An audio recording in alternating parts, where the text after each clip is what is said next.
नकदी फसल हम किस चीज़ का कर सकते हैं? सब्जी का करते हैं तो भेजफेड बना यहाँ सरकार का 1500 करोड़ का, 50 किसान का सब्जी नहीं गया और 1500 करोड़ रुपया 2 साल में खत्म हो गया भेजफेड में, वेजिटेबल के नाम पर।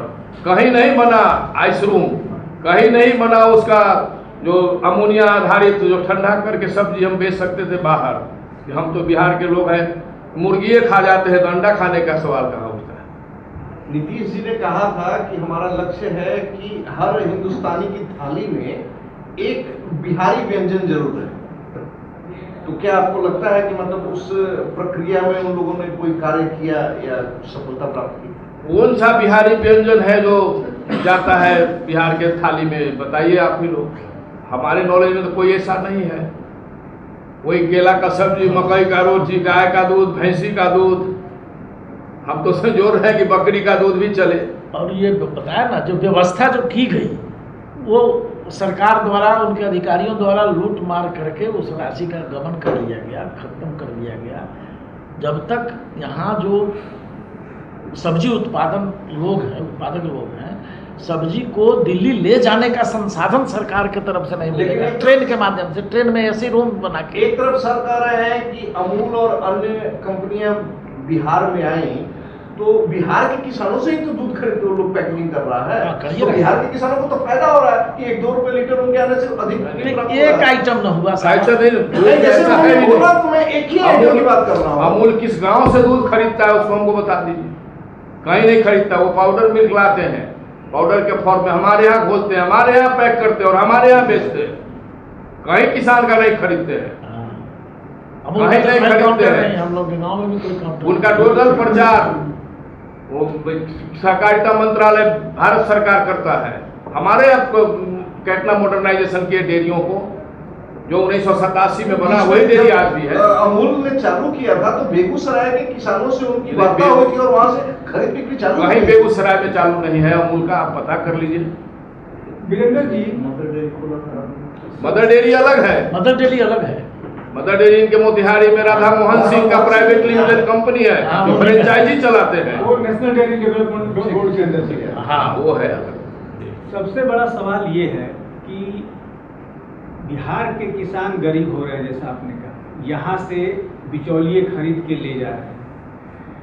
2400 कुछ रुपया इस बार का सरकारी MSP रेट है। 2450। यहाँ कोई बिहार सरकार बोनस नहीं दे रही है। पंजाब सरकार 300 रुपया बोनस दे रही है।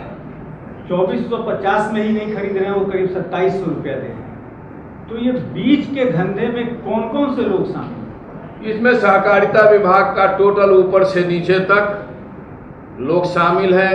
जो 2450 में भी 100 रुपया मांगता है और किसान से 5 किलो ज्यादा मांगता है, 105 किलो का क्विंटल मांगता है।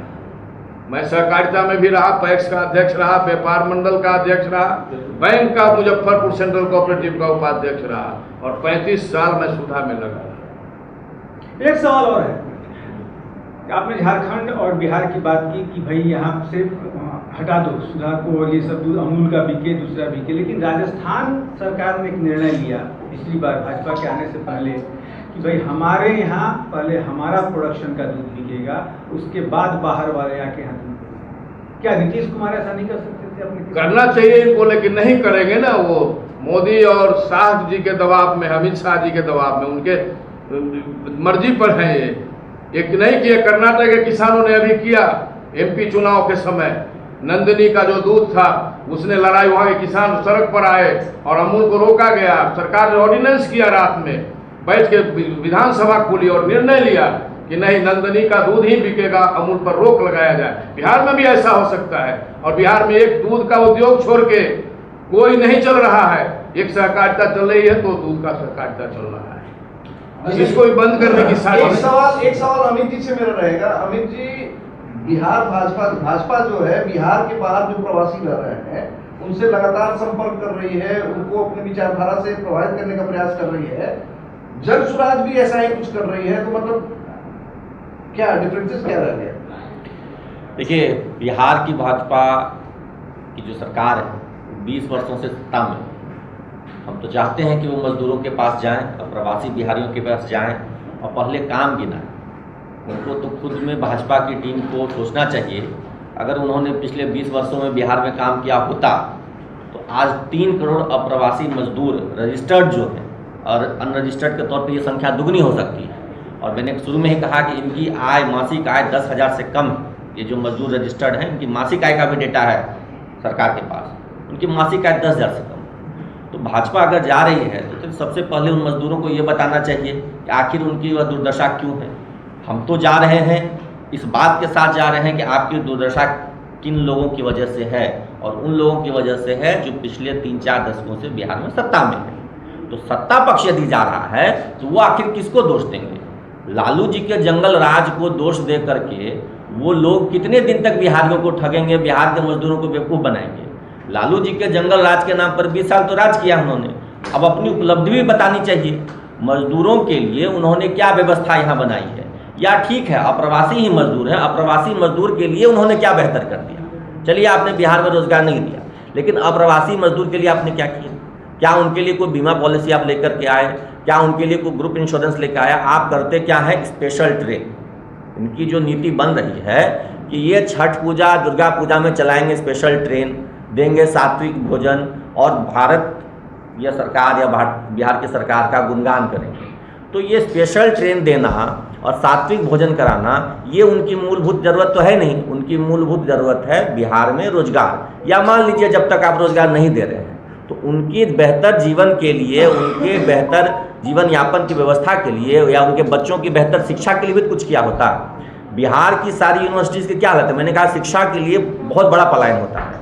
आज की खबर आप लोग सब लोग जान रहे होंगे कि पटना यूनिवर्सिटी के BN कॉलेज में क्या हो रहा है? बमबाजी हो रही है, भरे क्लासरूम में बमबाजी हो रही है। ये पटना यूनिवर्सिटी जो ऑक्सफोर्ड ऑफ द ईस्ट कहलाता था, वहाँ बम मारा जा रहा है। बताइए कौन परिवार अपने बाल बच्चे को ऐसे कॉलेज में भेजेगा जहाँ बमबाजी होती, जहाँ हॉस्टल में मर्डर होता है?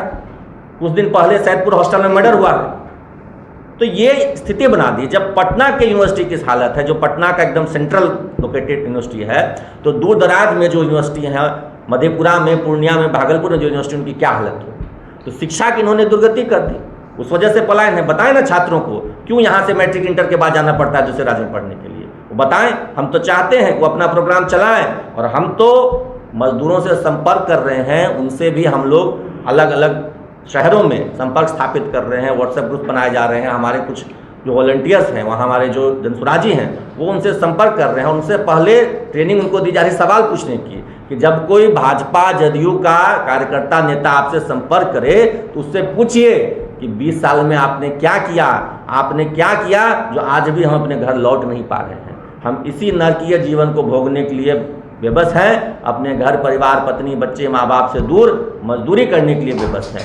आप जाकर के दिल्ली में देखिए, मैंने दिल्ली में देखा है, मेरे गांव के लड़के छोटी छोटी फैक्ट्रियों में काम करते हैं, और 10 बाय 10 या 12 बाय 12 के कमरे में 12-12 लोग रहते हैं, 10-10 लड़के रहते हैं, शिफ्ट में सोते हैं, जगह नहीं है कमरों में सोने के लिए। 3 शिफ्ट में उनकी ड्यूटी होती है, उसी शिफ्ट के हिसाब से वो लोग सोते हैं। 3 करोड़ श्रमिक रजिस्टर्ड हैं जो देश के अन्य राज्यों में काम कर रहे हैं। और सबसे चौंकाने वाली बात यह है कि उनकी मासिक आय 10,000 से भी कम है। लेकिन पलायन का एकमात्र कारण या एकमात्र स्वरूप मजदूरों का ही पलायन नहीं है, बल्कि शिक्षा के लिए भी यहाँ से बड़ी संख्या में छात्र पलायन कर रहे हैं। 10वीं और 12वीं की कक्षा के बाद देश के अलग अलग विश्वविद्यालयों में, इंजीनियरिंग, मेडिकल कॉलेजेस में या अन्य प्रोफेशनल कॉलेजेस में भी बिहार से बड़ी संख्या में युवा हर साल पलायन करने को मजबूर हैं। और दुख की बात यह भी है कि जो युवा पढ़ाई के लिए पलायन कर रहे हैं वो दोबारा लौट करके नौकरी या अन्य व्यवसाय के लिए भी बिहार नहीं आ रहे हैं। वो किसी भी फील्ड में नौकरी भी कर रहे हैं या अपना कोई व्यवसाय रोजगार भी कर रहे हैं, तो बिहार से बाहर ही किसी राज्य में कर रहे हैं। बेंगलोर, मुंबई, दिल्ली जैसे बड़े बड़े शहरों में आप देखेंगे कि जितने कॉरपोरेट एम्प्लॉयज़ हैं उनमें एक बड़ी संख्या, एक बड़ा हिस्सा कह लीजिए बिहारियों का, बिहार के युवाओं का। और पलायन के बहुत सारे कारण हैं। यहाँ पर अच्छे शिक्षण संस्थानों का ना होना, यहाँ पे उद्योग धंधों का ना होना, यहाँ पे खेती का मुनाफे लायक ना होना, इसके अलावा सरकारी उदासीनता भी एक बहुत बड़ा कारण है पलायन का। आज इसी विषय वस्तु पर हम लोग प्रेस वार्ता में संबोधित कर रहे हैं। हमारे साथ श्री संजय ठाकुर जी, प्रदेश प्रवक्ता, और श्री वीरेंद्र राय जी, किसान मोर्चा के अध्यक्ष हैं, ये सब भी अपनी बात रखेंगे। संजय जी। साथियों, आपने हमारे प्रवक्ता अमित विक्रम जी को सुना। आज का विषय बिहार से मजदूरों का, लोगों का, धन का पलायन क्यों हो रहा है और इसके लिए जिम्मेदार बिहार की सरकार कैसे है, इसी विषय पर आप सबसे चर्चा हो रही है। पलायन हमारी नियति बन गई है। हमारे यहाँ न तो लघु उद्योग हैं, न बड़े उद्योग हैं, न शिक्षा की उन्नत व्यवस्था है। बेरोजगारी चरम पर है। रोजगार के संसाधन मुहैया कराने में सरकारें अभी तक विफल रही हैं। यही मूल कारण है पलायन का। इन्होंने ठीक कहा, खेती का व्यवसायीकरण नहीं हो रहा है। खेती से जो हम कैश क्रॉप की खेती नहीं कर पा रहे हैं सरकार के असहयोगात्मक रवैया के कारण। ये पलायन आज से नहीं चल रहा है। पहले की बात छोड़ दीजिए, मुगलों के सल्तनत के ज़माने की बात छोड़ दीजिए, अंग्रेज़ों के ज़माने की बात छोड़ दीजिए। पलायन तो मुगल के ज़माने से है।